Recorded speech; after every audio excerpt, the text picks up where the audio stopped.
गणगौर पूजा भारत के प्रमुख त्योहारों में से एक है। गणगौर पूजा राजस्थान के अन्य पर्वों में सबसे महत्वपूर्ण पर्व है। गणगौर पर्व को न केवल राजस्थानी बल्कि भारत के अन्य राज्यों में भी मनाया जाता है। गणगौर व्रत के दिन महिलाएं भगवान शंकर जी और पार्वती जी का पूजन करते हैं। इस दिन भगवान शिव ने पार्वती जी को तथा पार्वती जी ने समस्त स्त्री समाज को सौभाग्य का वरदान दिया था। इस दिन सुहागिन महिलाएं नाच गाकर पूजा पाठ कर त्योहार को मनाती हैं। आइए सुनते हैं गणगौर व्रत की कथा। एक बार भगवान शिव, माता पार्वती और नारद जी तीनों साथ में भ्रमण के लिए निकले और घूमते हुए एक गांव में पहुंच गए। इस दिन चैत्र शुक्ल पक्ष की तृतीया तिथि थी। गांव वासियों को जैसे ही इनके आने की खबर मिली तो सभी लोग भगवान के स्वागत की तैयारियां करने लगे। सबसे पहले उस गांव की गरीब महिलाएं थाली में हल्दी और अक्षत लेकर उनके स्वागत के लिए पहुंची। मां पार्वती ने प्रसन्न होकर उन पर सुहाग रस का आशीर्वाद बरसा दिया। कुछ ही समय बाद धनी महिलाएं सोने चांदी की थाली में तरह तरह के पकवान लेकर और 16 श्रृंगार कर भगवान शिव और माता पार्वती के पास पहुंची।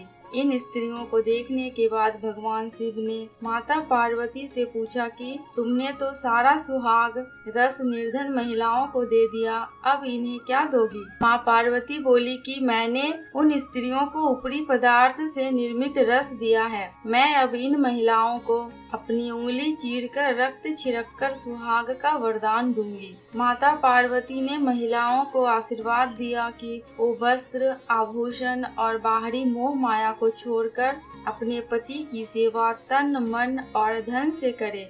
उन्हें अखंड सौभाग्य की प्राप्ति होगी। इस घटना के बाद पार्वती माँ भगवान भोलेनाथ से आज्ञा लेकर नदी में स्नान करने चली गईं। माता ने स्नान के बाद बालू से भगवान शिव की मूर्ति बनाई और पूजा की। भोग लगाकर और प्रदक्षिणा करके 2 कण का प्रसाद ग्रहण किया और माथे पर टीका लगाया। इतना सब करते करते पार्वती जी को काफी समय लग गया। जब वे लौटकर आई तो महादेव जी ने उनसे देरी का कारण पूछा। पार्वती जी ने झूठ ही कह दिया कि वहाँ मुझे मेरे मायके वाले मिल गए थे, उन्हीं से बातें करने में इतनी देर हो गई। परंतु महादेव तो महादेव हैं, वे सब समझ रहे थे। अतः उन्होंने पूछा, पार्वती तुमने नदी के तट पर पूजन करके किस चीज का भोग लगाया था और स्वयं कौन सा प्रसाद खाया था? पार्वती जी ने पुनः झूठ बोल दिया, मेरी भावाज ने मुझे दूध भात खिलाया। यह सुनकर शिव जी भी दूध भात खाने की इच्छा जताई और वे नदी की तरफ चल दिए। पार्वती जी दुविधा में पड़ गईं। तब उन्होंने मौन भाव से भगवान भोले शंकर का ही ध्यान किया और प्रार्थना की, हे भगवान, यदि मैं आपकी अनन्य दासी हूँ तो आप मेरी लाज रखना। यह प्रार्थना करते हुए पार्वती जी भगवान शिव के पीछे पीछे चलती रहीं। उन्हें नदी के तट पर माया का महल दिखाई दिया। उस महल के अंदर पहुंचकर वे देखती हैं कि वहां पार्वती जी के भाई तथा सलहज आदि सब परिवार उपस्थित हैं। उन्होंने गौरी तथा शंकर का स्वागत किया। वे 2 दिनों तक वहां रहे। तीसरे दिन पार्वती जी ने शिव से चलने का आग्रह किया पर शिव जी तैयार न हुए। वे अभी और रुकना चाहते थे। तब पार्वती जी रूठकर अकेले ही चल दी। ऐसे देखकर भगवान शिव जी को पार्वती जी के साथ चलना पड़ा। नारद जी भी इस समय साथ ही थे। चलते चलते वे बहुत दूर निकल आए। अचानक भगवान शंकर को याद आया कि वो अपनी माला भूल आए हैं। माता पार्वती ने कहा कि मैं माला ले आती हूँ, परंतु भगवान ने उन्हें जाने की आज्ञा नहीं दी और इस कार्य के लिए ब्रह्मपुत्र नारद जी को भेज दिया। नारद जी को वहाँ जाकर कोई महल नजर नहीं आया। नारद जी वहाँ भटकने लगे और सोचने लगे कि कहीं वे किसी गलत स्थान पर तो नहीं आ गए। अचानक से नारद जी को शिव जी की माला एक पेड़ पर टंगी हुई दिखाई दी। नारद जी ने माला उतार ली और शिव जी के पास पहुंचकर वहां का हाल बताया। शिव जी ने हंसकर कहा, नारद, ये सब माता पार्वती की लीला है। तब नारद जी ने सिर झुकाकर कहा, माता आप पतिव्रताओं में सर्वप्रथम हैं।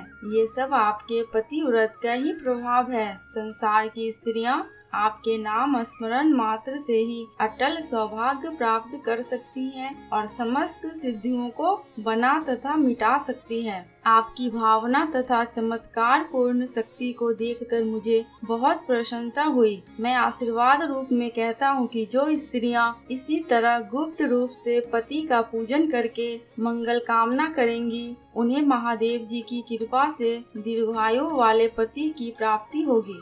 गणगौर व्रत का महत्व। गणगौर एक ऐसा पर्व है जिसे हर स्त्री मनाती है। इसमें कुंवारी कन्या से लेके विवाहित स्त्री दोनों ही पूरी विधि विधान से गणगौर का पूजा करती हैं।